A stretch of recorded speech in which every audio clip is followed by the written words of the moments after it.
थे। राजेश माधुरी को porn movie दिखाकर उसी तरह से रिलेशन बनाने के लिए कहता था, अननेचुरल सेक्स करता था, मना करने पर टॉर्चर करता था, फार्म हाउस पर उसे बिना कपड़ों के या अंडरगारमेंट में अधरंगे रखने लगा था। नौकर भी उसके साथ गलत हरकतें करने लगे थे। राजेश विपिन से उस पर ठंडा पानी डलवाता था और दोस्तों के सामने बिना कपड़ों के डांस करवाता था। वे सारे कुर्सी पर सिगरेट के कस लगाते हुए उसे घूरते रहते थे। डांस के बाद सभी उसके साथ रेप करते थे। सिगरेट से प्राइवेट और बॉडी के दूसरे पार्ट दागते थे। छत्तीसगढ़ में बेमेतरा जिला मुख्यालय से महज 3 किलोमीटर दूर बीजाभाट गांव की रहने वाली माधुरी सरकारी स्कूल में टीचर थी। बात साल 2019 की है। कोरोना के चलते स्कूल बंद था। मार्च महीने से ही घर में पड़ी पड़ी ऊब गई थी। बच्चों की ऑनलाइन क्लासेस लेने के सिलसिले में वह स्मार्टफोन और इंटरनेट फ्रेंडली हो गई थी। खाली समय में मोबाइल पर ही ऑनलाइन शॉपिंग, फैशनेबल कपड़े, खाने पीने की रेसिपी या दूसरे वायरल वीडियो देखकर मन बहला लिया करती थी। इस दौरान जब भी मैट्रिमोनियल साइटों की विज्ञापन आते थे तो उसका ध्यान उन पर ही चला जाता था। 32 साल की उम्र हो चुकी थी, वह अविवाहित थी। इसकी चिंता जितना उसके बेहद बुजुर्ग हो चुके माता पिता और भाभी भाई को थी, उससे अधिक ज़्यादा अपने जीवन साथी के लिए वह खुद चिंतित थे। उसने टीचर बनकर अपना करियर तो बना लिया था, लेकिन ब्याह नहीं हो पाया था और उम्र काफ़ी तेज़ी से निकलती जा रही थी। घर परिवार और गांव के लोग अक्सर टोक देते थे, अरे माधुरी, कुछ अपनी ज़िंदगी के बारे में भी सोच लिया करो। बच्चों के भविष्य की चिंता करती हो, अपने भविष्य पर भी ध्यान दो। कई लोग तो माता पिता और परिवार को लेकर ऐसा कमेंट कर देते थे कि माधुरी का मन मिजाज कड़वा हो जाता था। इसी बीच साथ काम करने वाले कुछ दोस्तों ने सलाह दिया, अगर पेरेंट्स उसके लिए योग्य वर नहीं तलाश पा रहे हैं तो इसके लिए वह खुद कोशिश करे और मैट्रिमोनियल साइटों पर अपनी पसंद का जीवन साथी तलाश कर शादी कर ले। यही सोचकर माधुरी ने जीवनसाथी.com पर मेल आईडी रजिस्टर कर दिया। इसके बाद आए दिन उसके मेल पर लड़कों की शादी के प्रस्ताव आने लगे। तो दोस्तों, उम्र अधिक होने की वजह से मनपसंद प्रस्ताव नहीं मिल पा रहा था। अधिकतर प्रस्ताव विदुर के ही आते थे, जिनकी उम्र का अंतर भी काफ़ी अधिक था। कुछ जाति और कुछ अलग धर्म होने के कारण उसकी ओर ध्यान नहीं देती थी। सितंबर 2019 में एक प्रस्ताव 2 दिन के गैप पर लगातार आया। हर बार मेल में काफ़ी बोल्ड में लिखा होता था, मेरा नाम राजेश विश्वकर्मा है, मेरा डेट ऑफ बर्थ 1985 का है, मुझे शराब से सख्त नफरत है, मैं डाइवोर्सी भी हूँ, मैं बिल्डर हूँ जहाँ मेरी सालाना आय 1 करोड़ से भी ज़्यादा है। इस प्रोफाइल के साथ लड़की की तस्वीर में पर्सनैलिटी को देखकर माधुरी एक नज़र में ही उस पर फिदा हो गई। अभी तक आए प्रस्ताव में से एक यही था जो उसकी अपनी उम्र से मेल खाने वाला था। उसने इस बारे में अपने परिवार के लोगों से बात कर मेल का जवाब दे दिया। अपने कुछ शर्तों के साथ पूरे परिवार की तस्वीर पोस्ट कर दी। उसने अपने पोस्ट में लिखा कि उसके घर वाले शादी में साधारण खर्च कर पाएंगे, दहेज की कोई राशि नहीं देंगे, मेरी सरकारी नौकरी है, इसे ही दहेज समझ लें। राजेश माधुरी के सारे प्रस्ताव को मानते हुए सादगी के साथ कम से कम आदमी की उपस्थिति में शादी करने को राजी हो गया, किंतु इससे पहले उसने परिवार समेत उससे मुलाकात करने की इच्छा जताई। माधुरी तैयार हो गई और अपने माता पिता को लेकर राजेश से मिलने के लिए सितंबर 2019 में इंदौर चली गई। वहां राजेश ने उनकी खूब आवभगत की और लगे हाथ अगले महीने अक्टूबर माह में शादी की 24 तारीख भी तय कर दी। शादी की जगह रायपुर रखी गई। राजेश ने शादी का पूरा खर्चा उठाने का जिम्मा अपने सर ले लिया। लड़की की शादी की शुरुआती रस्में छत्तीसगढ़ में करने के बाद अपने केवल जरूरत के सामान और कपड़े के साथ आने को कहा। सब कुछ निर्धारित कार्यक्रम के अनुसार चल रहा था। रायपुर के होटल में 24 तारीख को माधुरी की फैमिली के सारे लोग शादी में मौजूद थे, जबकि राजेश के परिवार की तरफ से कोई नहीं आया था। उसकी ओर से उसके सिर्फ 4-5 दोस्त और 2-3 नौकर चाकर थे। बाकी सारा इंतजाम होटल वालों ने इवेंट मैनेजमेंट कंपनी के द्वारा करवाया था। माधुरी के घर वालों को यह बात अटपटी लगी कि राजेश की फैमिली से कोई नहीं था। उन्होंने इस पर सवाल किया, तब राजेश ने बताया कि वह यह शादी अपने फैमिली वालों की मर्जी के खिलाफ कर रहा है। वे उसकी शादी कहीं और करना चाहते थे, वह इसके लिए तैयार नहीं था। इस कारण फैमिली के लोग शादी में नहीं आए। दूसरा कारण, कोरोना को लेकर भी अधिकतर लोग शादी ब्याह के फंक्शन में जाने से बचना चाहते थे। भव्य शादी समारोह देखकर राजेश की बातों पर विश्वास करते हुए माधुरी के परिवार वाले कोई ज़्यादा ऐतराज नहीं कर पाए। शादी अच्छी तरह संपन्न हो गई। उसके अगले दिन राजेश नवविवाहिता माधुरी को लेकर इंदौर चला आया, जबकि उसकी फैमिली छत्तीसगढ़ लौट गए। शादी के बाद माधुरी सुखद वैवाहिक जीवन के सपने बुनती हुई राजेश के साथ इंदौर चली आई। वहाँ दोनों 4 दिनों तक एक होटल में ठहरे।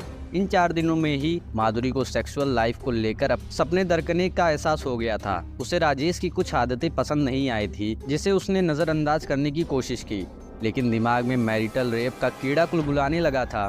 शादी के बाद इंदौर के एक होटल में माधुरी को 4 दिन ठहराया। इसके बाद राजेश अपने फार्म हाउस पे ले गया। उसके बाद माधुरी मांगलिया इलाके में स्थित युवराज फार्म हाउस में रहने चली गई थी। माधुरी ने शादी के बाद एक छोटे से घर में परिवार के सदस्यों के बीच रहने का सपना देखा था, किंतु फार्म हाउस का माहौल उससे बिल्कुल उल्टा ही था। युवराज फार्म हाउस में शुरुआती 5 दिन उसे कमरे में बंद रखा गया। उससे कहा गया कि परिवार के लोग शादी से नाराज हैं।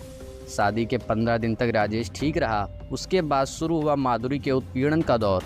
माधुरी के पास कोई मोबाइल फ़ोन भी नहीं था और अपने मोबाइल के सामने बैठाकर वह बात करवाता था। कॉल रिकॉर्डिंग पर होती थी। फार्म हाउस में न्यूड पार्टियां हुआ करती थी। नौकर निगरानी करते थे। राजेश माधुरी को पॉर्न मूवी दिखाकर उसी तरह से रिलेशन बनाने के लिए कहता था। अननेचुरल सेक्स करता था। मना करने पर टॉर्चर करता था। फार्म हाउस पर उसे बिना कपड़ों के या अंडरगारमेंट में अधरंगे रखने लगा था। सर्दी के समय में भी उसे ठिठुरते हुए या फिर बेडशीट या तौलिया लपेट कर रहना पड़ा था। नौकर को कहकर उसके कपड़े जला दिए गए थे। उसके बाद से उसका माधुरी के प्रति नजरिया बदल गया था। नौकर भी उसके साथ गलत हरकतें करने लगे थे। राजेश विपिन से उस पर ठंडा पानी डलवाता था और दोस्तों के सामने बिना कपड़ों के डांस करवाता था। वे सारे कुर्सी पर सिगरेट के कस लगाते हुए उसे घूरते रहते थे। डांस के बाद सभी उसके साथ रेप करते थे। सिगरेट से प्राइवेट और बॉडी के दूसरे पार्ट दागते थे। दांतों से काटते भी थे। उसने इसके वीडियो भी बना रखे थे। यह सब करीब 2 सालों तक चलता रहा। उसे वे लोग फार्म हाउस से बाहर निकलने नहीं देते थे। 1-2 बार बाहर जाना भी हुआ तो नौकरों और दोस्तों के साथ ही गई। उन दिनों उसकी सेहत भी बहुत ख़राब हो गई थी। 16 सितंबर 2021 को वो वहाँ से किसी तरह से निकल भागने में सफल हो गई। फिर सीधे छत्तीसगढ़ लौट गई। घर आकर वह आत्मग्लानि से भर गई थी।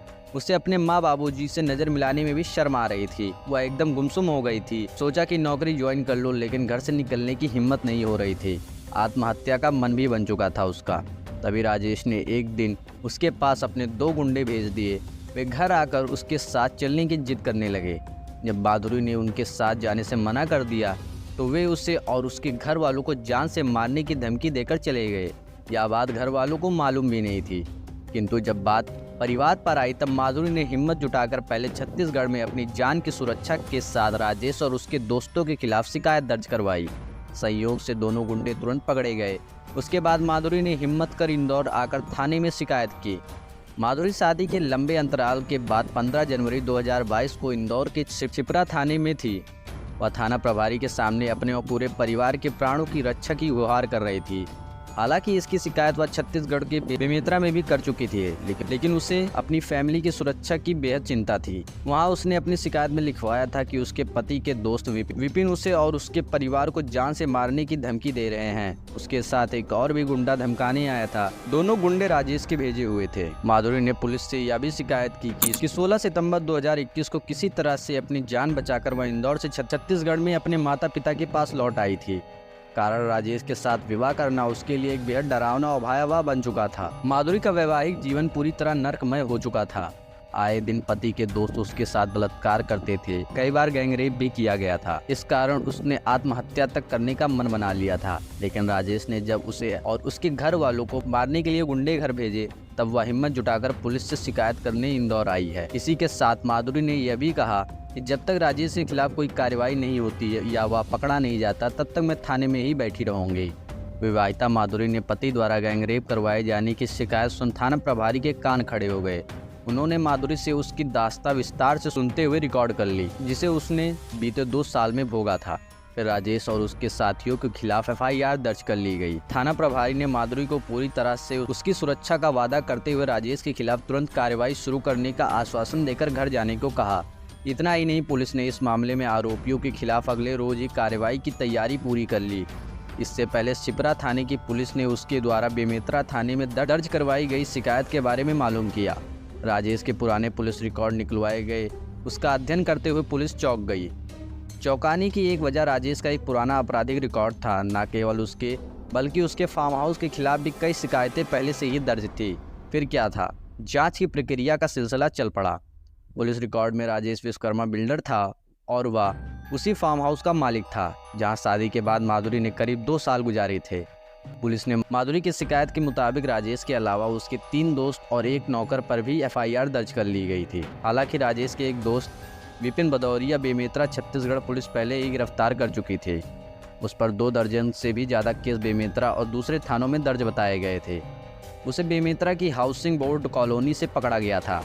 इधर इंदौर पुलिस ने राजेश को भी उसके फार्म हाउस से हिरासत में ले लिया। उसके साथ नौकर अंकेश बघेल भी पकड़ा गया। अगले रोज जब थाने में उसका सामना माधुरी से हुआ तब वह समझ गया कि यह सब किसका कराया है, क्योंकि उस पर पत्नी पर जुल्म ढाने, अननेचुरल सेक्स, रेप आदि करने के आरोप लगाए थे। इसके कारण उसकी गिरफ्तारी गैर जमानती थी। यही नहीं, पुलिस को इंदौर के मांगलिया इलाके में बने युवराज फार्म हाउस के खिलाफ भी कई बातें मालूम हो चुकी थी।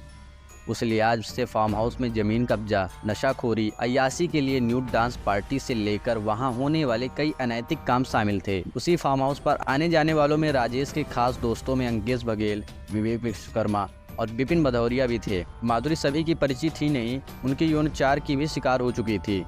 सभी ने उसके साथ कई बार रेप किया था। उधर छत्तीसगढ़ पुलिस ने भी राजेश विश्वकर्मा, आनंद साहनी, सिद्दीक को आरोपी बना लिया था। छत्तीसगढ़ पुलिस के मुताबिक मुख्य आरोपी राजेश विश्वकर्मा ने विपिन भदौरिया, आनंद साहनी, सिद्दीक को बेमेतरा में पीड़िता की हत्या के लिए भेजा था। तीनों पहचान छिपाकर कुछ दिनों तक सवेरा लॉज में पान मसाला के एजेंट बनकर ठहरे हुए थे। विपिन भदौरिया आगरा जिले में जैतपुर स्थित प्रकाश नगर का रहने वाला था। उस पर करीब 1 दर्जन आपराधिक मामले दर्ज थे। यही नहीं, विपिन हथियारों का भी शौकीन बताया गया। उसने अपनी फेसबुक प्रोफाइल पर बंदूक थामे हुए फोटो लगा रखी थी। यहाँ तक विपिन के पिता दिनेश पर भी 1 दर्जन से ज़्यादा आपराधिक मामले दर्ज थे। इंदौर पुलिस द्वारा दर्ज गैंग रेप के इस मामले के 4 आरोपी मूलतः नागदा के रहने वाले थे। उनके मुख्य आरोपी राजेश विश्वकर्मा के पिता जगदीश विश्वकर्मा का नागदा में इंजीनियरिंग वर्क्स का अच्छा खासा कारोबार स्थापित था। राजेश के बारे में जुटाई गई जानकारी के अनुसार वह शुरू से ही आपराधिक गतिविधियों में लिप्त रहा है। इस कारण से उसके पिता ने कभी भी उसे पसंद नहीं किया। यहाँ तक कि ऊब कर उन्होंने साल 2018 में उसे घर से निकाल दिया था। उसके बाद से उसने अपना रहने का ठिकाना इंदौर में ही बना लिया था। वहीं उसकी दोस्ती अंकेश बघेल, विपिन भदौरिया और विवेक विश्वकर्मा से हुई। सभी आरोपियों के खिलाफ दुष्कर्म की धाराओं 376 2G, 376 2N सहित धारा 370, 323, 554, 206 व 25 आर्म्स एक्ट के तहत प्रकरण दर्ज किया गया। इस मामले में गिरफ्त में आए 4 आरोपी नागदा के रहने वाले हैं। राजेश की गिरफ्तारी के बाद पुलिस ने उस युवराज नाम से मशहूर फार्म हाउस में गहन छानबीन की। कुल 1 लाख वर्ग फीट में बने युवराज फार्म हाउस के 27,000 वर्ग फीट पर निर्माण किया गया था। ये राजेश का एक ऐशगाह बना हुआ था।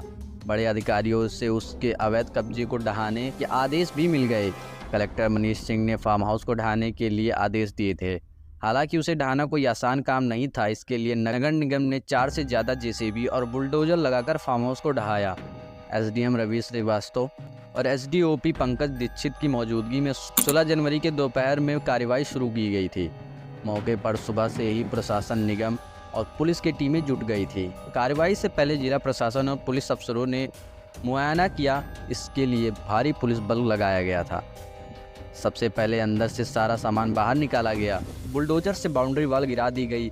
उसके बाद अंदर के हिस्से को ढहाया गया। इस बीच मुख्य आरोपी राजेश को सांवेर तहसील जेएमएफसी कोर्ट में पेश किया गया, जहां से उसे न्यायिक हिरासत पर भेज दिया गया। पुलिस को फार्म हाउस से राजेश के अय्याशी के कई सामान मिले। उनमें से महंगी शराब की बोतलें और सेक्स टॉय थे। फार्म हाउस में बार कॉटेज बना रखा था। घूमने के लिए छोटी ट्रैवल गाड़ी और ऑडी जैसी लग्जीरियस कार तक उसके पास थी। फार्म हाउस से आर्टिफिशियल हथियार भी मिले जो चाइना से बने हुए थे। उनमें से आर्टिफिशियल चाकू और कुल्हाड़ी सेट समेत दूसरे सामान थे। वहां लगे सीसीटीवी कैमरे और डीवीआर भी जब्त कर लिए गए। लाखों रुपए खर्च कर फार्म हाउस का निर्माण गलत तरीके से कराया गया था। साथ ही इंटीरियर पर भी काफ़ी पैसे खर्च किए गए थे। पुलिस और नगर निगम के वरिष्ठ अधिकारियों ने फार्म हाउस के दस्तावेजों की जांच कराई। बताते हैं कि यह सब उसने अपने पुश्तैनी ज़मीन बेच कर बनाया था। उसकी कीमत करीब 50 करोड़ से भी अधिक आकी गई थी। फार्म हाउस के नज़दीक एक ज़मीन का टुकड़ा उसने कुछ साल पहले करोड़ों में बेचा था। वह रंगीन मिजाजी और अय्याशी के शौक पूरे करता था। राजेश का एक बड़ा भाई भी है जो पिता का बिजनेस संभालता है। वहीं माधुरी ने राजेश की मक्कारी पर ध्यान नहीं दिया था। उसके द्वारा बताई गई जन्म की तारीख की कोई तहकीकात तक नहीं की। इसके बारे में माधुरी द्वारा थाने में दर्ज करवाई गई शिकायत में लिखा है कि वह छत्तीसगढ़ में सरकारी स्कूल में टीचर थी। साल 2019 में जीवनसाथी.com पर राजेश विश्वकर्मा का प्रपोजल आया था।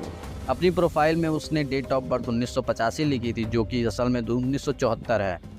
उसने खुद को डाइवोर्सी, नॉन ड्रिंकर बताया और इनकम 1 करोड़ से भी ज़्यादा बताई थी। माधुरी ने बताया कि उसे यह प्रस्ताव पसंद आ गया, तो 24 अक्टूबर 2019 को दोनों की रायपुर के होटल में शादी हो गई। इस शादी में माधुरी की फैमिली के सारे लोग मौजूद थे, राजेश की फैमिली में से कोई नहीं था।